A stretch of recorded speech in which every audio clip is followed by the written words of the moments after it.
تو جس طرح سے ہمارے یہ عبادات کے جو بنیادی ابواب تھے، نماز کے، نماز با جماعت، جمعہ، فطر، تہجد، تراویح، اس کے بعد مریض کی نماز، گاڑی پر، جہازوں پر نماز، سجدے تلاوت، سجدے کے احکام، اسی طرح جنازے کی نماز وغیرہ، یہ تفصیلات ہماری الحمدللہ پچھلے سیشنوں میں ہو چکی ہیں۔ اب عمرہ کا بھی ایک اوور ویو ایسا کہہ سکتے ہیں پچھلے سیشن میں ہمارا ہو گیا تھا، لیکن اب مسائل کی تفصیل کے اعتبار سے اور جس طریقے سے کچھ چیزیں ہم کو یاد بھی کرنی ہوتی ہیں، میرے ذہن میں یہ آیا کہ بہت آسان دعا ہے، مذکرات میں ہم جو دعائیں یاد کرتے ہیں، تو حج و عمرہ کے سلسلے کی جو طواف کے درمیان پڑھی جاتی ہے دعا، ربنا آتنا فی الدنیا حسنہ وفی الآخرۃ حسنہ وقنا عذاب النار، تو یہ دعا ہم اس کے مذکرات میں رکھیں گے تاکہ یہ دعا ہم یاد کر لیں۔ اب عمرہ کا جو معنی اور مفہوم ہے، لفظ عمرہ کے معنی اور مفہوم کے، لفظ عمرہ کے معنی مفہوم معنی کیا ہے؟ تو یہ اصل میں عمرہ یعمر عمرہ ارادے اور زیارت کے ہیں، کسی شے کا ارادہ کر لینا، اور ظاہر ہے کہ جب انسان حج اور عمرہ یعنی کعبۃ اللہ کے طرف سفر کرنے کا ارادہ کرتا ہے اور کعبۃ اللہ کی زیارت کا ارادہ کرتا ہے تو پھر وہ عمرہ کے عمل سے گزرتا ہے۔ تو ایک ہوتا ہے لفظی معنی اور ایک ہوتا ہے شرعی معنی، یعنی لفظی معنی کسی لغت کے لفظ سے اس کو لیا گیا، اور اس کے پھر شرعی معنی کیا ہے؟ میقات سے احرام باندھ کر بیت اللہ کیا طواف، صفا مروہ کی سعی، اور پھر بالوں کا حلق یا تقصیر کرنا، یہ عمرہ کہلاتا ہے۔ میں نے گزشتہ نشست میں بھی کہا تھا، بہت سارے لوگ بہت پریشان ہو جاتے ہیں، عمرہ کرنا ہے ہمیں۔ عمرہ 4 اعمال کا نام عمرہ ہے۔ ایک ہوتا ہے احرام، سب سے پہلے جو میقات سے پہلے باندھا جاتا ہے، اور احرام کے ساتھ تلبیہ پڑھنا، ایک مرتبہ کم سے کم پڑھنا حنفیہ کے یہاں واجب ہے، تو تلبیہ کے ساتھ احرام ہوتا ہے۔ دوسرا عمل اس کا وہ طواف ہے، کعبۃ اللہ کا طواف کیا جاتا ہے 7 چکر، اور اس کی تفصیلات ہیں۔ پھر صفا مروہ کی سعی کی جاتی ہے، اور آخر میں بال کاٹے جاتے ہیں۔ یہ 4 ہی عمل ہیں عمرہ کے۔ تو عمرہ کوئی بہت مشکل، بہت جو ہے اس کے تفصیلی مسائل ایسے نہیں ہیں، لیکن بہرحال ہم کو جانے سے پہلے یا جب بھی موقع ملے، جیسے اس طرح کا ہمارا موقع ہے، تو ہم اس کو دیکھ لیں، سمجھ لیں، اور پھر عملی طور پر اس کو زندگی میں لانے کی کوشش کریں۔ عمرہ کی فضیلت، حضرت عبداللہ ابن مسعود رضی اللہ تعالی عنہ، بہت مشہور صحابی ہے، کئی ساری روایتیں آپ سے منقول ہیں، فرماتے ہیں کہ رسول اکرم صلی اللہ علیہ وسلم نے فرمایا، حج اور عمرہ کے درمیان متابعت کرو، یعنی حج اور عمرہ بار بار کیا کرو۔ یہ ایک حدیث، یہ اس حدیث کو سمجھ لینا چاہیے۔ کچھ لوگ بار بار حج اور عمرہ کرنے والوں پر بڑا نقد کرتے ہیں کہ بھئی اس سے تو بہتر ہے کہ غریبوں کا کھانا کھلائے، یتیموں کی ضرورتوں کو پورا کرے، اور دیگر کاروباریوں کے لیے تعاون کرے۔ یقیناً وہ سارے اعمال بھی ہیں، جیسے قربانی کے موقع کی مناسبت سے، قربانی کے زمانے میں بہت سارے لوگ ایسے ہوتے ہیں جو کہتے ہیں کہ بھئی قربانی میں اتنا گوشت اور اتنے جانور ضائع کرنے سے بہتر ہے کہ بھئی ایسا کر لیا جائے۔ دیکھیے، ہر وقت کے اپنے اپنے اعمال ہیں، اور آپ اچھی طرح سمجھ لیں، یہ ایک سمجھنے کا مفہوم ہے۔ اگر ایسا کہا جائے نا کہ حج اور عمرہ نہ کریں اور وہی پیسہ، وہ ایک مزاج ایک شخص کا بنا ہے، وہ ایک عبادت کی طرف اس کا رجحان ہے۔ عام طور پر ایسا ہوتا بھی نہیں کہ بھائی قربانی نہیں کرو، حج عمرہ نہیں کرو، اور وہ پیسے کو دوسری جگہ استعمال کرو، ایسا ہوتا بھی نہیں ہے۔ یہ بہت سارے لوگوں کے اس طرح کے عجیب و غریب خیالات ہوتے ہیں، جو خیالات شرعی اعتبار سے صحیح نہیں ہے۔ ہر عمل کا اپنا، ہاں، یتیم کی کفالت، بیواؤں کی ضرورت، اسی طریقے سے معاشرے کے مجبور اور معذوروں کی فکر کرنا، یہ بھی اپنی جگہ پر ایک اہمیت کا حامل ہے، اور انشاءاللہ آگے معاشرت کے باب میں اس کی تفصیلات آئے گی، اس کی اہمیت آئے گی۔ لیکن اس کا مطلب ہرگز یہ نہیں ہے کہ حج اور عمرہ سے، ہاں، کسی کا حق باقی ہے، مثلا یہ کہ پیمنٹس باقی ہیں، کاروبار کے مسائل میں 2 لوگوں کے پیسے لیے ہوئے ہیں، بہنوں کا حق باقی ہے، اور پھر وہ ان سب کو چھوڑ کر جو ہے حج اور عمرہ کے طرف متوجہ ہوتا ہے، نوافل حج اور عمرہ کا اہتمام کرتا ہے، تو پھر ظاہر بات ہے کہ وہ بالکل درست اور صحیح نہیں ہے۔ تو یہ حدیث ہے کہ بار بار حج اور عمرہ کیا کرو، اس لیے کہ یہ فقر اور گناہوں کو اس طرح دور کرتا ہے جس طرح بھٹی لوہے اور سونے چاندی کے میل کو دور کر دیتی ہے، یعنی گناہوں کو بھی دور کرتا ہے، اور فقر یعنی غریبی۔ کتنے لوگ ایسے ہیں کہ حج اور عمرہ کرنے کے لیے جو خرچ ہوا وہ انہوں نے اللہ کے راستے میں کیا، اور بعد میں ماشاءاللہ اللہ تبارک و تعالیٰ کی طرف سے کاروبار میں یا دیگر چیزوں میں ایسی برکت ہوئی کہ وہ سارا کے سارا معاملہ ان کے لیے اللہ تبارک و تعالیٰ نے عافیت کے ساتھ حل کر دیا۔ دوسری حدیث ہے، حج مبرور کا اجر، اس کا ثواب جنت کے سوا کچھ بھی نہیں، اور 2 عمرے ان گناہوں کا کفارہ جو ان کے درمیان کیے جاتے ہیں، یعنی ایک عمرہ اور دوسرا عمرہ اس کے درمیان کا جو زمانہ ہے، اس زمانے کے جو معاملات ہیں، جو صغیرہ، عام طور پر علماء اس کو صغیرہ گناہ کے ساتھ وہ مقید کرتے ہیں، تو یہ معاف کر دیے جاتے ہیں۔ حضرت عبداللہ ابن عباس رضی اللہ تعالیٰ عنہ سے روایت کہ رسول اکرم صلی اللہ علیہ وسلم نے انصار کی ایک عورت سے فرمایا، اس سال تم نے ہمارے ساتھ حج کیوں نہیں کیا؟ اس نے جواب دیا، اللہ کے نبی، ہمارے پاس صرف 2 اونٹ تھے، ایک اونٹ پر میرا بیٹا اور اس کے والد چلے گئے، یعنی انہوں نے حج کیا، اور ایک اونٹ ہمارے پاس رہ گیا جس پر ہم اپنی ضروریات کے لیے سواری کرتے ہیں وغیرہ وغیرہ۔ تو نبی اکرم صلی اللہ علیہ وسلم نے فرمایا، جب رمضان میں آئے تو اس میں عمرہ کر لو، اس لیے کہ رمضان کا عمرے کا ثواب حج کے برابر ہے۔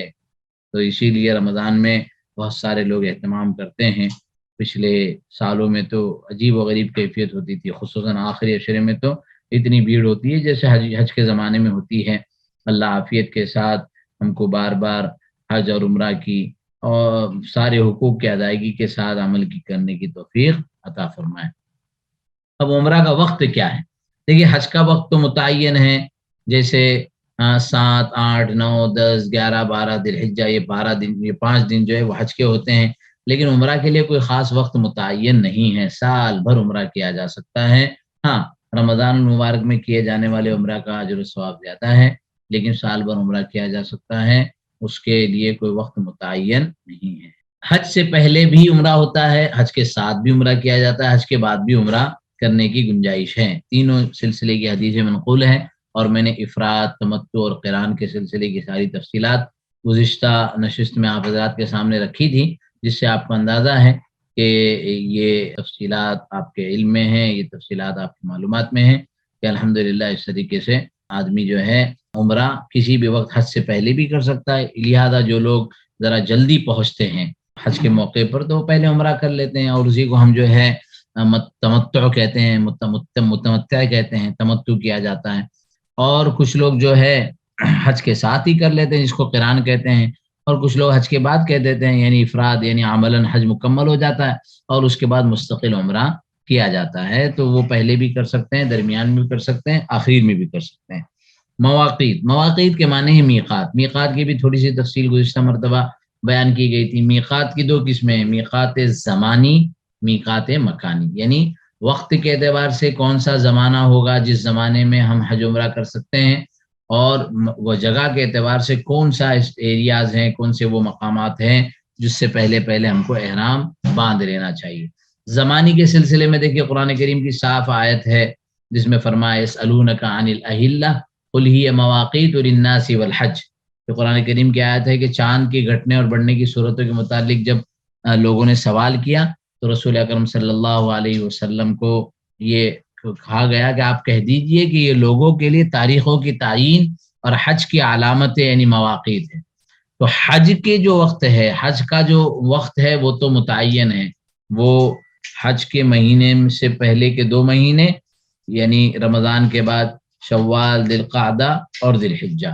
تو یہ شوال اور ذی القعدہ اور ذی الحجہ کے 10 دن، یہ 2 مہینے 10 دن یہ حج کے مہینے کہے جاتے ہیں، جس کو قرآن میں دوسری جگہ کہا گیا الحج اشہر معلومات، کہ حج کے وقت، حج کا وقت متعینہ مہینے میں ہے۔ تو حج کے لیے تو وقت متعین ہے، یعنی اگر کوئی سفر کرتا ہے تب بھی وہ رمضان سے پہلے نیت کر لے اور پہلے سے احرام باندھے، ایسا نہیں ہوگا، وہ جو ہے شوال ہی میں احرام باندھے۔ اب یہ اختلاف ہے اس میں، بعض لوگ کہتے ہیں پہلے سے باندھ دے تو گنجائش ہوگی، لیکن اکثر علماء کا یہی کہنا ہے کہ 2 مہینے پہلے سے احرام نہ باندھے، اگرچہ کہ اس زمانے میں تو اب تو ماشاءاللہ سہولتیں ہو گئی۔ کل ہی میں ایک ڈاکومنٹری اس کی دیکھ رہا تھا ترکی خلافت کی، تو جو 4، 4.5، 5 مہینے کے سفر ہوا کرتے تھے، پھر جب وہ ٹرین وغیرہ کا انتظام ہوا تو اس کے بعد سفروں کی تعداد، وقت کی تعداد کم ہوتی گئی، وہ بھی 15 دن کا، 17 دن کا، 20 روز کا۔ ہندوستان سے اکبری جہاز پانی کے ذریعے سے جایا کرتا تھا، اب تو ماشاءاللہ ایسی سہولتیں ہو گئی کہ آپ فجر کی نماز پڑھ کے فلائٹ میں بیٹھ جائے، ظہر سے پہلے آپ مکہ المکرمہ پہنچ جاتے ہیں۔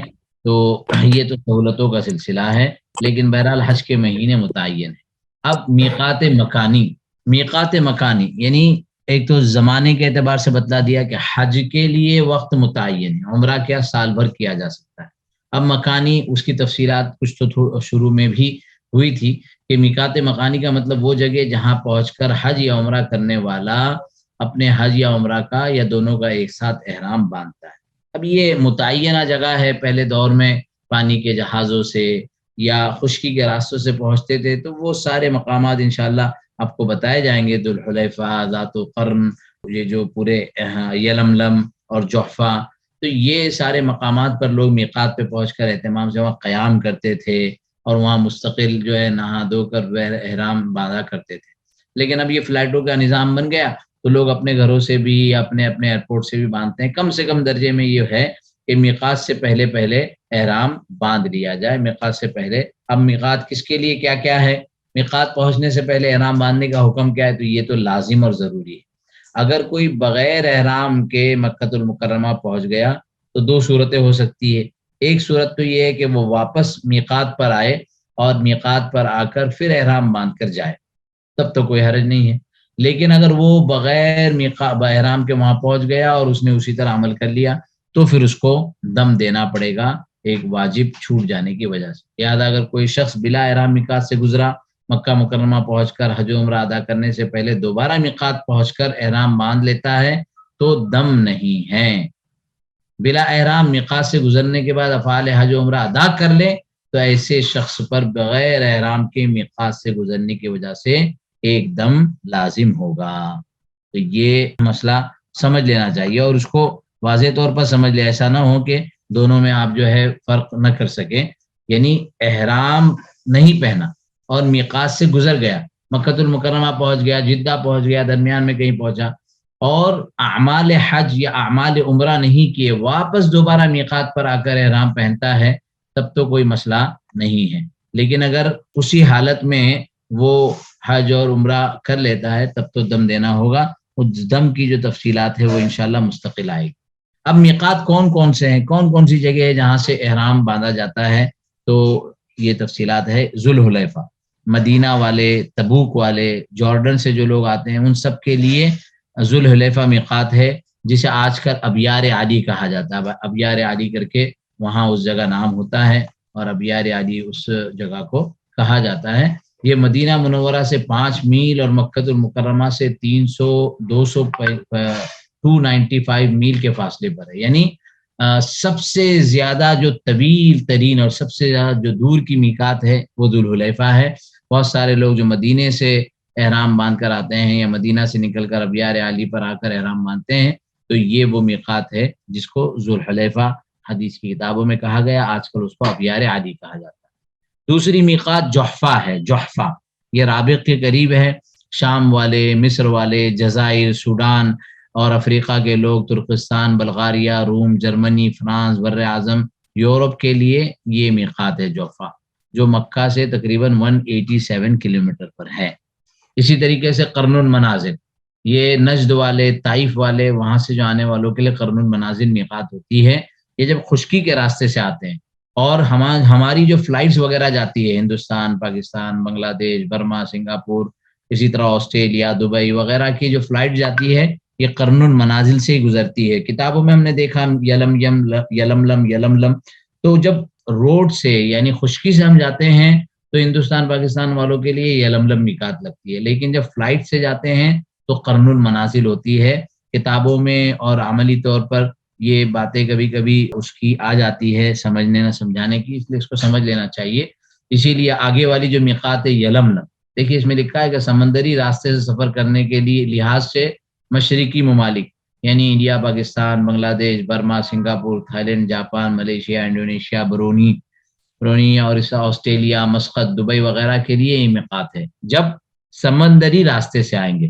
لیکن خشکی کے راستے سے آئیں گے تو اس صورت میں، خشکی کے راستے سے کہہ رہا ہوں، فلائٹ سے آئیں گے یعنی ہوائی جہاز سے آئیں گے تو اس صورت میں قرن المنازل میقات ہوتی ہے، یعنی جس کا جو رخ ہوتا ہے۔ فلائٹس ہم جانتے ہیں کہ ایک دوسرے رخ سے جا کر پھر جو ہے وہ ایئرپورٹ کی اپنی جو اتھارٹیز ہوتی ہے، ایئرپورٹ کے اپنے جو روٹ ہوتے ہیں اس کے اعتبار سے وہ چلتا ہے۔ تو بہرحال مقصد یہ ہے، جیسے میں ہندوستانی ہوں، اب میں نے اس راستے کو اختیار کیا کہ میں سیدھا چلا گیا عراق کی طرف یا مدینے کی طرف، تو وہاں سے گھوم کر آتا ہوں تو وہاں کی جو میقات ہے وہ میری میقات شمار ہوگی۔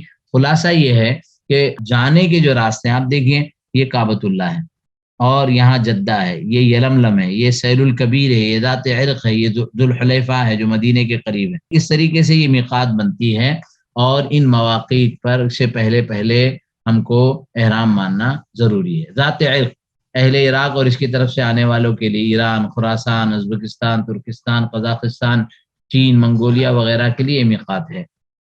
یہ تقریباً مکۃ المکرمہ سے 90 کلومیٹر پر ہے، بالکل قریب ترین میقات گویا یہی ہوگی۔ تو یہ میقات کی چند باتیں تھی، اور میقات کے مسائل میں بنیادی مسئلہ ہے کہ میقات سے پہلے احرام پہن لینا لازمی شرط ہے اور ضروری ہے۔ اس سے پہلے چاہے وہ گھر پر پہنے، چاہے وہ اپنے ایئرپورٹ پر پہنے، چاہے فلائٹ پہ پہنے، اس سب کی گنجائش ہے۔ اب ہم مناسک حج یعنی عمرہ میں کیا کیا مناسک ہے، میں نے یہ بتایا عمرہ کے اندر 4 ہی عمل ہیں: احرام جس کے ساتھ تلبیہ ہوگا، دوسرا طواف، تیسرا سعی، اور چوتھا حلق۔ تو آسانی کے لیے اور یاد رکھنے کے لیے آپ کے سامنے ہے کہ احرام مع تلبیہ، طواف، سعی، حلق اور تقصیر۔ اب اس کی تفصیلات انشاءاللہ۔ احرام کا میقات سے پہلے باندھنا میں نے بتا دیا جمہور کے نزدیک، جس میں ائمہ اربعہ، امام ابو حنیفہ، امام شافعی، امام احمد بن حنبل، امام مالک اور عام محدثین کے نزدیک احرام کا میقات سے پہلے باندھ لینا بہتر اور مناسب ہے۔ بہتر اور مناسب لفظ اس کے لیے لکھا ہے کہ کسی کے نزدیک فرض ہے، کسی کے نزدیک سنت ہے، کسی کے نزدیک واجب ہے، الگ الگ احکامات ہیں اور اس کے اعتبار سے اس کے مسائل ہیں، لیکن باندھ لینا بہرحال میقات سے پہلے ہی ہونا چاہیے، الا ہے کہ کوئی حرج شدید ہو۔ جب کوئی حرج ہو تو پھر اس کے سلسلے کے علماء سے مسئلہ پوچھ لینا چاہیے کہ اس طرح کا میرے ساتھ حرج ہے تو مجھے کیا کرنا چاہیے۔ احرام کسے کہتے ہیں؟ دیکھیے، احرام عام طور پر لفظ احرام سنتے ہی یہ جو کپڑا آپ کے سامنے سفید کپڑا ہے نظر آ رہا ہے، آپ کو لگے کہ یہی جو ہے نا احرام ہے، حالانکہ یہ احرام کا کپڑا ہے۔ احرام اصل میں نیت کو کہتے ہیں۔ لفظی معنی احرام کے کسی ایسی چیز میں داخل ہونے کے جو انسان پر بعض ایسے کام حرام کر دے جو اس سے پہلے اس کے لیے حلال تھے۔ احرام، حرام کرنا۔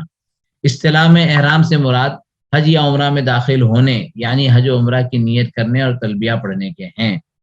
حکم کیا ہے؟ حج اور عمرہ کے لیے احرام تمام ائمہ کے نزدیک رکن ہے۔ احرام رکن ہے، احرام کے بغیر یہ عمل جو ہے صحیح اور درست نہیں ہوگا۔ تو احرام جو ہے حقیقی رکن ہے۔ اب اس کے ساتھ ساتھ احرام کی سنتیں کیا کیا ہیں؟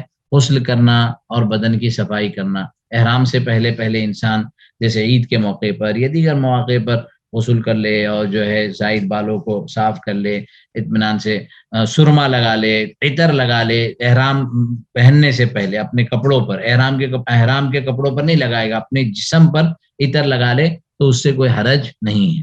حضرت جابر رضی اللہ تعالیٰ عنہ سے روایت ہے کہ حضرت ابوبکر صدیق رضی اللہ تعالیٰ عنہ کی زوجہ حضرت اسماء بنت عمیس رضی اللہ تعالیٰ عنہ کے یہاں جب محمد ابن ابی بکر کی پیدائش ہوئی، یعنی ان کے بیٹوں کی پیدائش ہوئی، تو انہوں نے نبی اکرم صلی اللہ علیہ وسلم کی خدمت میں پیغام بھیجا اور دریافت کیا کہ اب کیا کیا جائے۔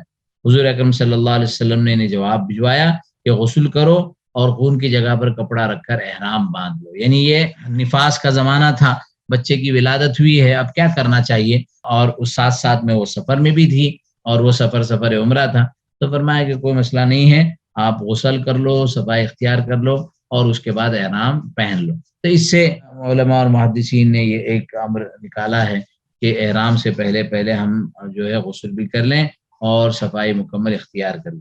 حضرت عائشہ رضی اللہ تعالیٰ عنہ کی حدیث کہ نبی اکرم صلی اللہ علیہ وسلم جب احرام کا ارادہ فرماتے تو آپ صلی اللہ علیہ وسلم کے پاس جو سب سے عمدہ خوشبو ہوا کرتی تھی، رسول اکرم صلی اللہ علیہ وسلم اسے استعمال فرماتے، یہاں تک کہ تیل کی چمک اس کے بعد یعنی احرام کی حالت میں بھی آپ کی داڑھی پر اور آپ کے سر پر نظر آتی تھی۔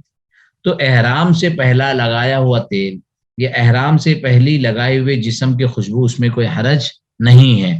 احرام پہن لینے کے بعد تیل لگانا، خوشبو لگانا اس کی ممانعت ہے، جس کی تفصیل آگے آئے گی۔ احرام کے کپڑوں کا سفید ہونا بہتر ہے۔ حضرت عبداللہ ابن عباس رضی اللہ تعالی عنہ سے روایت ہے کہ نبی اکرم صلی اللہ علیہ وسلم نے فرمایا تمہارے یعنی مردوں کے سب سے بہتر کپڑے سفید رنگ کے، لہذا تم میں سے زندہ لوگوں کو بھی سفید کپڑے پہننے چاہیے اور تمہارے مردوں کے کفن بھی سفید ہونے چاہیے۔ اسی طریقے سے 2 رکعت نماز احرام کی نیت سے پڑھنا۔ حضرت عبداللہ ابن عمر رضی اللہ تعالیٰ عنہ سے روایت ہے کہ نبی اکرم صلی اللہ علیہ وسلم نے ذوالحلیفہ میں 2 رکعت نماز پڑھی، اور جب آپ سواری پر کھڑے ہو گئے تو آپ نے تلبیہ فرمایا۔ بخاری کی اور مسلم کی حدیث ہے۔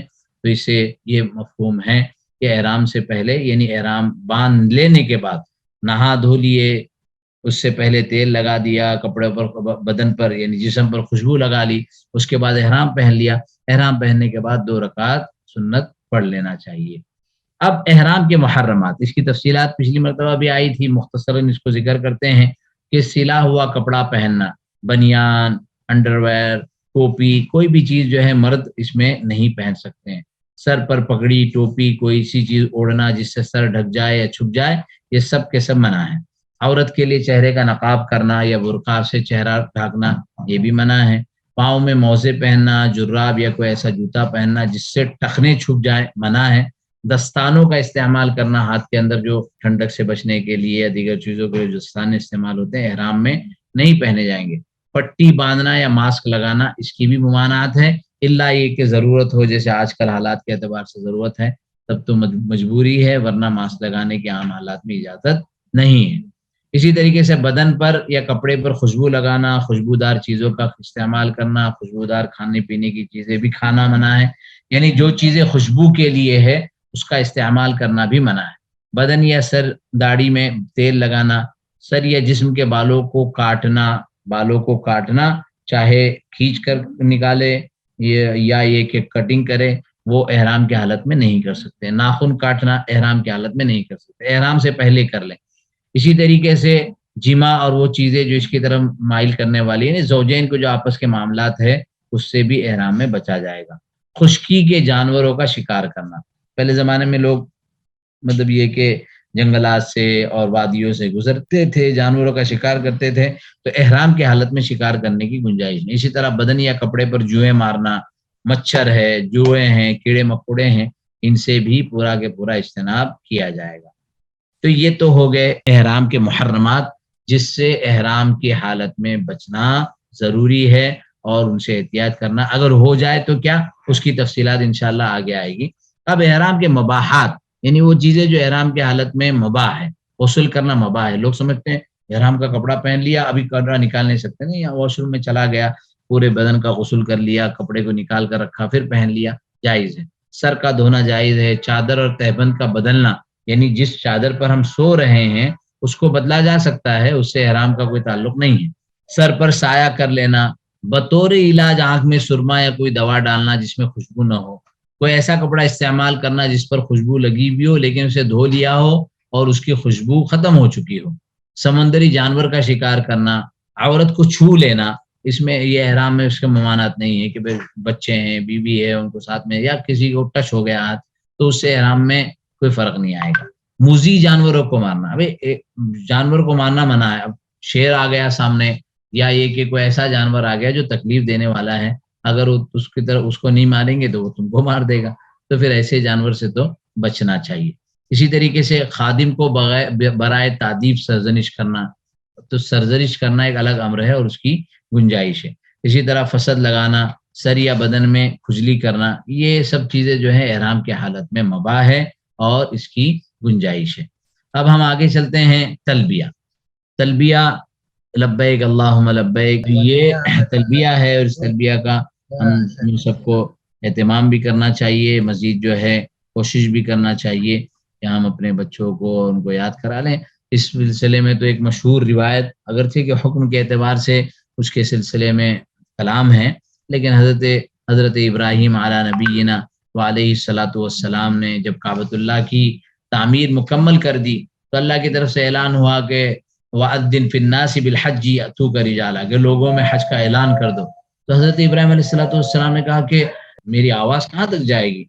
ظاہر بات ہے کہ وہ مکہ المکرمہ میں تھے اور اس وقت کوئی وہاں بستی بھی نہیں تھی، تو میری آواز کہاں تک جائے گی؟ تو فرمایا کہ بھئی تمہارا کام ہے اعلان کرنا اور آواز کو پہنچانا، یہ ہماری ذمہ داری ہے۔ تو یہ اللہ تبارک، تو اس وقت کہتے ہیں، روایت میں آتا ہے کہ جتنے لوگوں نے، چاہے وہ لوح محفوظ میں تھی یا جو بھی اس کی صورتحال تھی، تو وہ سب جتنے لوگوں نے اس وقت جواب دیا اور جتنی مرتبہ جواب دیا، لبیک کے معنی ہی ہے حاضر ہوں اے اللہ، میں حاضر ہوں، میں حاضر ہوں، آپ کا کوئی شریک نہیں ہے، تمام قسم کی تعریف اور ہر قسم کی نعمتیں اللہ آپ ہی کی طرف سے ہیں، اور ملوکیت بادشاہت صرف آپ ہی کے لیے ہیں، آپ کا کوئی شریک نہیں ہے۔ تو جتنے لوگوں نے اس وقت حضرت ابراہیم علی نبینا علیہ الصلاۃ والسلام کا جواب دیا تھا، ان سب کو اللہ تبارک و تعالی عمرہ اور حج کی سعادتوں سے فیض یاب کرتے ہیں۔ حضرت ام سلمہ رضی اللہ تعالیٰ عنہ کی روایت کہ نبی اکرم صلی اللہ علیہ وسلم کو فرماتے ہوئے سنا گیا کہ اے محمد صلی اللہ علیہ وسلم کے خاندان کے لوگوں، تم میں سے جو شخص حج کرے اسے چاہیے کہ تلبیہ پڑھے۔ تو یہ تلبیہ کا پڑھنا ضروری ہے۔ اب مالکیہ کے نزدیک تلبیہ واجب ہے، حنفیہ کے نزدیک احرام کے ساتھ صرف ایک مرتبہ کہنا فرض ہے، اسی طریقے سے امام شافعی اور امام احمد بن حنبل کے نزدیک سنت ہے۔ حکم کے اعتبار سے تھوڑا سا فرق ہے، باقی جو ہے تلبیہ یقیناً حج کا ایک اہم، حج اور عمرہ کا اہم عمل ہے اور اس کا اہتمام کرنا چاہیے۔ تلبیہ کی فضیلت، جو شخص دن کے چڑھتے وقت احرام باندھتا ہے اور تلبیہ کہتا ہے یہاں تک کہ سورج غروب ہو جاتا ہے، تو سورج اس کے گناہوں کو لے کر یعنی اس کے گناہوں کو معاف کر دیا جاتا ہے، اور وہ ایسا ہو جاتا ہے جیسے آج ہی ماں کے پیٹ سے پیدا ہوا ہے۔ جی، تلبیہ کے الفاظ کا ترجمہ بھی آپ کے سامنے ہو چکا ہے۔ اب وہ جگہیں جہاں خاص طور پر تلبیہ کا اہتمام کرنا چاہیے، تلبیہ کا سواری پر سوار ہوتے ہوئے، اترتے ہوئے، کسی بلند جگہ پر چڑھتے ہوئے، وہاں سے اترتے ہوئے، قافلے سے ملتے وقت، نیز ہر نماز کے بعد اور رات کے آخری حصے میں کہنا مستحب ہے۔ یعنی جب احرام باندھ لیں مستقل کہتے رہیں۔ اب 24 گھنٹہ تو آدمی نہیں کہہ سکے گا، تو چڑھتے اترتے وقت، بلند جگہوں پر جاتے وقت، قافلے سے ملتے وقت، نماز کے بعد، رات کے آخری حصے میں اس کا کہنا مستحب ہے۔ حضرت جابر بن عبداللہ رضی اللہ تعالیٰ عنہ سے روایت کہ رسول اکرم صلی اللہ علیہ وسلم تلبیہ پڑھا کرتے تھے جب آپ علیہ الصلوۃ والسلام کسی قافلے کو دیکھتے، جب کسی ٹیلے پر چڑھتے یا کسی وادی میں اترتے، اور فرض نماز کے بعد اور رات کے آخری حصے میں۔ تو یہ اہتمام کی جگہ ہیں، باقی ہر وقت میں تلبیہ کہتے رہیں اور اس کا اہتمام کرتے رہیں، یہ عمرہ اور حج کے سلسلے میں ہے۔ تلبیہ کی مدت کیا ہے، کب سے شروع ہوگا اور کب تک ختم ہوگا؟ بہت مشہور ہے کہ لوگوں کو پتہ نہیں ہوتا۔ شروع تو یہ احرام جب نیت کر لیں گے اس وقت شروع ہوگا۔ تلبیہ کی مدت حج میں قربانی کے دن جمرہ عقبہ پر کنکری مارنے تک ہے۔ یہ حج کے لیے ہیں، حج کے سلسلے کے احکامات انشاءاللہ، حج کے اعمال 5 دن کے، اس کی پوری تفصیل انشاءاللہ ہمارے سامنے آئے گی، اس وقت کہے جائیں گے۔ عمرہ میں تلبیہ کب ختم ہوتا ہے؟ جب حجر اسود کا استلام کرتے، یعنی جب آپ نے احرام باندھا، احرام کی نیت کر لی اور اس وقت تلبیہ شروع کیا، تو وہ تلبیہ پڑھتے رہیں گے پورے سفر میں۔ بہتر تو ہے کہ میقات سے پہلے، یا پھر آپ جب بھی احرام باندھنے اور احرام کی نیت کر لیں تو اس وقت سے شروع ہوگا۔ آپ ایئرپورٹ پر پہنچ جائیں، وہاں سے آپ کے ہوٹل پر پہنچ جائیں اور وہاں آپ آرام بھی کر لیں، لیکن آپ کا تلبیہ کا عمل جاری ہوگا۔ یہاں کے جب آپ کعبۃ اللہ میں آئیں گے اور پہلا طواف شروع کریں گے، حجر اسود کا استلام کریں گے، تو یا بوسہ لیں گے، تو اس وقت آپ کا تلبیہ مکمل ہو جائے گا۔ ظاہر بات ہے بوسہ لینے کا تو بھی موقع ہی نہیں ہوتا، تو استلام جب کرتے ہیں اور بسم اللہ اللہ اکبر آپ جب کہتے ہیں تو اس وقت آپ کا تلبیہ کا عمل کا وقت ختم ہو جاتا ہے۔ پھر طواف میں اور طواف کے بعد سعی میں تلبیہ نہیں کہنا ہے۔ طواف القدوم یا طواف عمرہ، اب ہم عملی طور پر چل رہے ہیں کہ ہم یہاں سے پہنچے، میقات سے پہلے احرام باندھا، اور احرام باندھنے کے بعد جدہ یا جو بھی ایئرپورٹ ہے وہاں سے ہم جو ہے کعبۃ اللہ پہنچے۔ اب کعبۃ اللہ پہنچنے کے بعد سب سے پہلے ہم کو طواف کرنا ہے۔ اگر ہم عمرہ کی نیت سے پہنچے ہیں یا حج عمرہ دونوں ساتھ میں ہیں اور عمرہ پہلے کر رہے ہیں تو عمرہ کا طواف ہوگا، اور اگر ہمارا صرف مکۃ المکرمہ پہنچ کر حج کی نیت کر حج کا ارادہ ہے تو حج کے جب ایام ہوں گے تب حج کے اعمال ہوں گے، تو ہم کو پہنچتے ہی طواف القدوم کرنا ہوگا۔ دیکھیے مکہ معظمہ پہنچ کر جس شخص کا احرام افراد یا قران کا ہو وہ طواف القدوم کرے گا۔ طواف القدوم کے معنی قدم، قدوم کے معنی پہلا پہل آنا، تو آتے ہی طواف کیا جائے۔ اور جس شخص کا احرام تمتع کا ہے وہ طواف عمرہ کرے گا۔ پتہ یہ چلا کہ مکہ مکرمہ میں سب سے پہلا عمل طواف ہے، یعنی کعبۃ اللہ کا جو تحیہ ہے وہ سب سے پہلا عمل طواف ہے۔ وہاں جا کر کوئی نمازیں پڑھنا شروع کر دے، الا ہے کہ فرض نماز کا وقت ہو تو ظاہر فرض نماز کی جماعت میں شریک ہو جائیں گے، لیکن اس کے بعد ہم سب سے پہلے وہاں پر طواف قدوم کریں گے۔ اب اس کے مسائل بھی ذکر کیے گئے۔ طواف کے شرائط، پاکیزگی، پاک ہونا طواف میں شرط ہے، جو پچھلی مرتبہ ہمارا موضوع آیا تھا۔ اسی طریقے سے سطر پوش یعنی ہونا، یعنی جو ناف سے لے کر گھٹنے تک کا مردوں کا سطر اور عورتوں کا پورا جسم کا جو سطر ہے وہ سطر کا ہونا ضروری ہے۔ طواف کا حجر اسود سے شروع کرنا اور اسی پر ختم کرنا یہ شرط ہے۔ طواف میں دائیں طرف کو یعنی اس طرح کے خانے کعبہ بائیں طرف رہے چلنا، دائیں طرف سے چلتے رہنا، یہ بھی شرط ہے، الٹا اگر کوئی طواف کرے تو طواف نہیں ہوگا۔ حتیم سمیت پورے خانے کعبہ کا طواف کرنا، یہ بھی شرط ہے، حتیم کے اندر سے نکل کر نہیں آ سکتے۔ طواف میں پورے 7 چکر لگانا شرط ہے۔ اسی طرح موالات یعنی پورے طواف کا مسلسل کرنا۔ اب بھائی صاحب نے صبح میں 2 چکر لگائے، وہ بہت تھک گئے ہیں، ابھی جا کر آرام کرتے ہیں، 3 گھنٹے کے بعد آئے، پھر 1 چکر لگایا، وہ گرم بہت ہے، تب جا کر گئے، پھر چائے عصر کی چائے پی کر طواف کریں گے، ایسا نہیں ہے۔ 7 چکر کا ایک ساتھ ہونا ہے، الا ہے کہ درمیان میں کوئی عذر آ جائے تو اس عذر کو ختم کر کے فوراً جو ہے اس عمل کو پورا کر لیں۔ تو یہ شرطیں ہیں طواف کی۔ طواف کی سنتیں، ہر چکر کے شروع میں حجر اسود کا استعلام کرنا یا اسے بوسہ دینا، یہ سنت ہے۔ اگر استعلام کرنا بھول جائے تو کوئی مسئلہ نہیں ہے۔ استباع پہلے بتا دیا گیا تھا کہ وہ دائیں طرف کے ہاتھ کو باہر نکال دیا جائے اور احرام کے دوسرے جو حصہ ہے دوسرے طرف ہے وہ بائیں کندھے پر ڈال دیا جائے، اسے استباع کہتے ہیں۔ رمل یعنی شروع کے 3 چکروں میں تھوڑا سا ہلکی چال چلنا اور ذرا سا جسم کو اکڑ کے چلنا، وہ رمل کہلاتا ہے۔ اسی طرح ہر چکر میں رکن یمانی کا استعلام کرنا، جیسے حجرۃ اس کا اسلام ہے، اسی طرح رکن یمانی کا استعلام کرنا یہ بھی مستحب اور سنت عمل ہے۔ دعا، اللہ کا ذکر اور تلاوت کلام، طواف کے درمیان میں آدمی دعا کرتے رہے، اللہ کا ذکر کرے یا جو ہے تلاوت کرے، ہاں دنیاوی باتیں نہ کریں۔ کتنے لوگ ایسے ہیں دیکھیں کہ بھائی طواف میں ایسے ہی جیسے عام حالات میں چلتے ہیں، میاں بیوی ہے آپس میں ڈسکس کر رہے ہیں، یا 2 پارٹنرز ہیں تو کمپنی کی باتیں کر رہے ہیں، یہ بالکل مناسب نہیں ہے۔ اب اس کے بعد صفا مروہ کی سعی، اس کی تفصیلات بھی مختصر کیا آ چکی تھی۔ سعی کے معنی چلنا اور دوڑنا، صفا اور مروہ کے درمیان 7 چکر لگانے کو سعی کہتے ہیں۔ اس عمل کی جو روح ہے جو پچھلے مرتبہ بتائی گئی کہ حضرت حاجرہ رضی اللہ تعالیٰ عنہ اپنے لخت جگر حضرت اسماعیل کے لیے پانی کی تلاش میں صفا اور مروہ کے درمیان 7 چکر لگاتی رہیں، اللہ نے اس عمل کو قیامت تک کے لیے زندہ کر دیا اور مردوں کے لیے حکم دے دیا گیا کہ اس 2 حصے کے درمیان آپ کو تیز دوڑنا ہے۔ پہلے زمانے میں وہاں 2 پہاڑ تھے، دیکھیے آپ کو یہ فوٹو میں اور اس امیج میں نظر آ رہا ہے، لیکن ابھی تو ماشاءاللہ وہاں کنسٹرکشن پراپر بہت اچھے طریقے سے کر لیا گیا۔ پہاڑ تو نظر نہیں آتے، میلین اخسرین 2 گرین پٹی ہوتی ہے، اس کے درمیان آدمی تیز چلتا ہے۔ واجبات سعی، سعی کے اندر کون کون سی چیزیں واجب ہیں؟ فرمایا کہ سعی کا ایسے طواف کے بعد ہونا جو جنابت اور حیض و نفاس سے پاک ہونے کی حالت میں کیا گیا، یعنی طواف پاکیزگی کی حالت میں کیا گیا ہے تو اس کے بعد سعی کرنا واجب ہے۔ سعی کے 7 چکر پورے کرنا واجب ہے، 6 چکر پورے کرے اور بعد میں پھر 1 چکر لگائے، 7 چکر پورے کرنا واجب ہے۔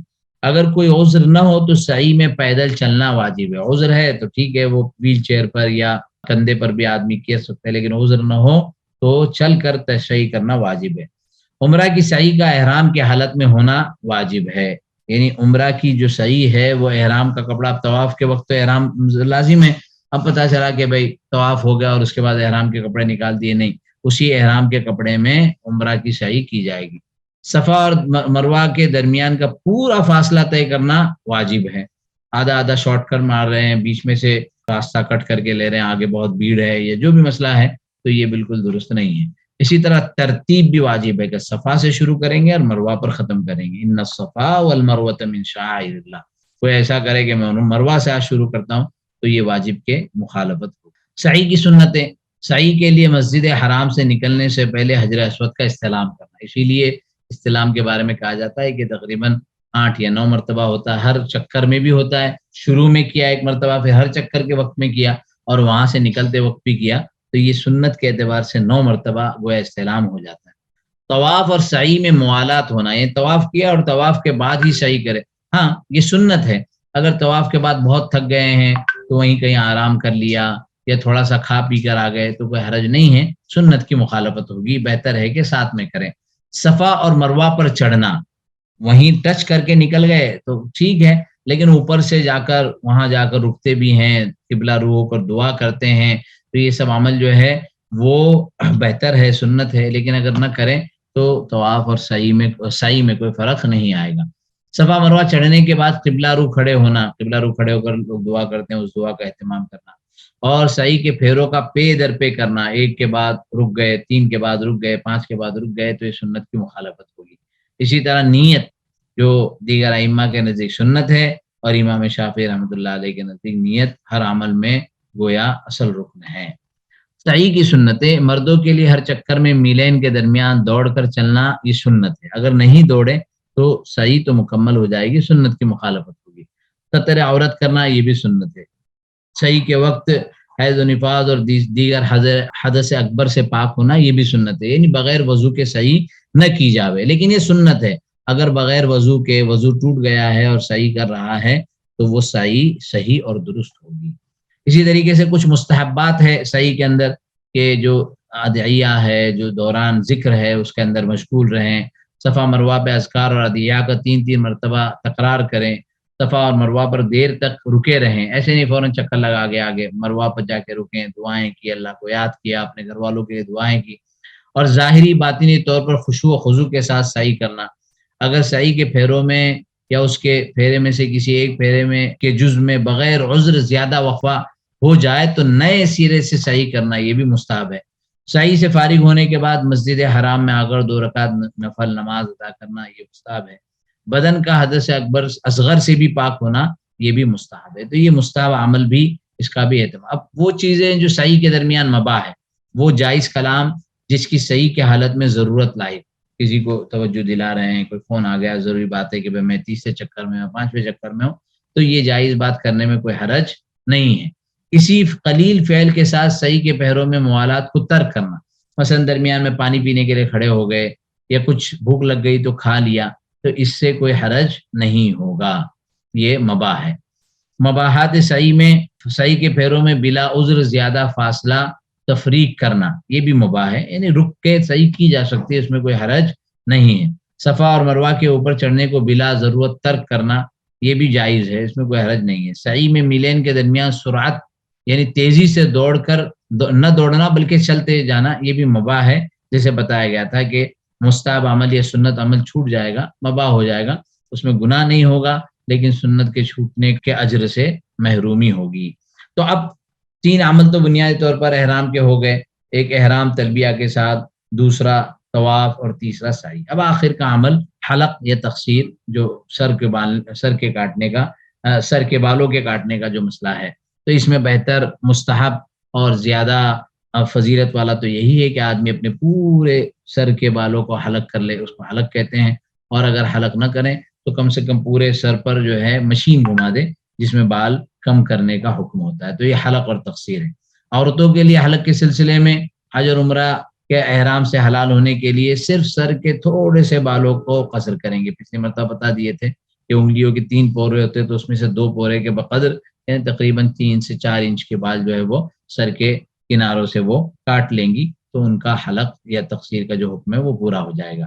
حلق میں پہلے سر کے دائیں حصے کا منڈوانا مستحب ہے، وہ تو ہر عمل کے اندر دائیں طرف سے شروع کریں اور بائیں طرف پر ختم کریں، یہ حکم ہے۔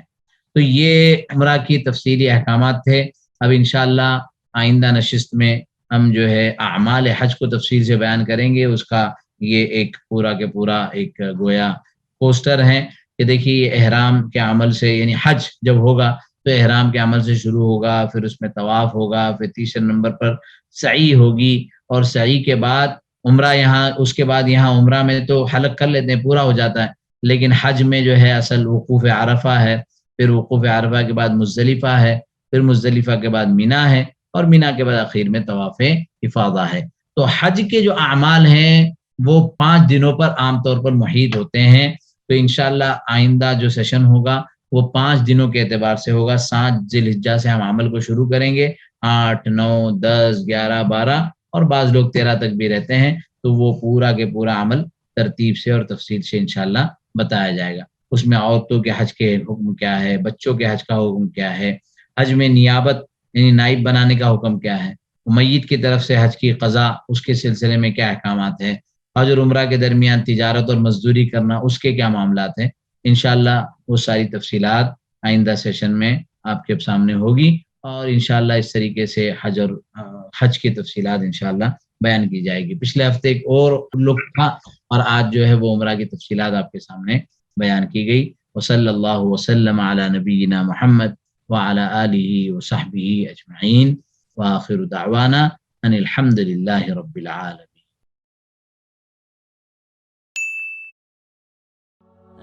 أسمو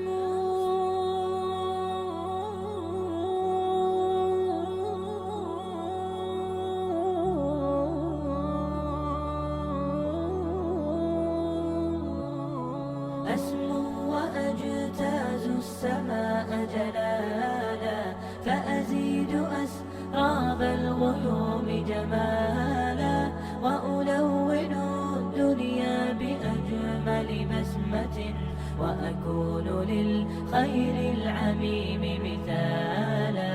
أسمو وأجتاز السماء جلالا، فأزيد أسراب الغيوم جمالا، وألون الدنيا بأجمل بسمة، وأكون للخير العميم مثالا.